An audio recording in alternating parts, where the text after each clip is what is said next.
திருவாரூர் மாவட்டம் வேலுக்குடி பகுதியில் கூரை வீடுகளில் ஏற்பட்ட தீ விபத்தில் பொருட்கள் சேதமடைந்தன. இது தொடர்பான காட்சிகளை முதலில் பார்க்கலாம்.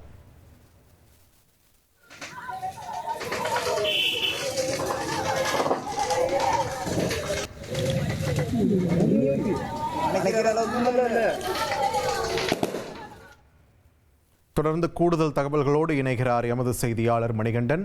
மணிகண்டன், வணக்கம். இந்த தீ விபத்து குறித்து நமக்கு கிடைத்திருக்கக்கூடிய தகவல்கள் என்னென்ன, விரிவா பதிவு பண்ணுங்க.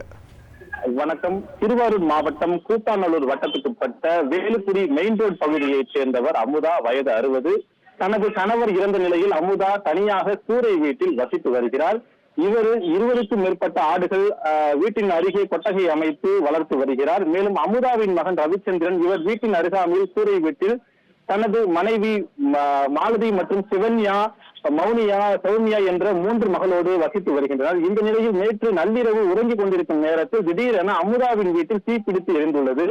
அலறி அடித்துக் கொண்டு அமுதா வெளியே வந்துள்ளார். பின்பு தீயானது அருகில் உள்ள ஆட்டு கொட்டகையில் பட்டும் அமுதாவின் மகன் ரவிச்சந்திரன் வீட்டிலும் பரவி 3 வீடுகளிலும் தீ பற்றி எரிந்துள்ளது. உடனடியாக அக்கம் பக்கத்தினர் அலறல் சத்தம் கேட்டு தீயணைப்புத் துறையினருக்கு தகவல் கொடுத்தனர். தகவலின் அடிப்படையில் சம்பவ இடத்திற்கு விரைந்து வந்த தீயணைப்புத் துறையினர் தீயை அணைக்க முயன்ற பொழுது வீட்டில் உள்ள அனைத்து பொருட்களும் தீயில் கருகி சாம்பலானது. மேலும் ஆட்டு கொட்டகையில் உள்ள 5 ஆடுகள் தீயில் கருகி உயிரிழந்துள்ளது.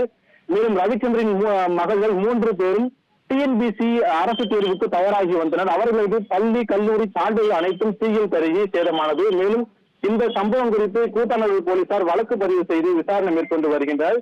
விசாரணையில் மின்கசிவு காரணமாக தீப்பற்றி எழுந்துள்ளது முதற்கட்ட தகவலாக தெரிய வருகிறது. நன்றி மணிகண்டன், உங்கள் விரிவான தகவல்களுக்கு. ட்ரெண்டை ஃப்ரெண்ட் ஆக்கிக்கோங்க. தந்தி டிவியின் சப்ஸ்கிரைபர்ஸ் அண்ட் ஃபாலோவர்ஸ் குடும்பத்தில் நீங்களும் இணையுங்க.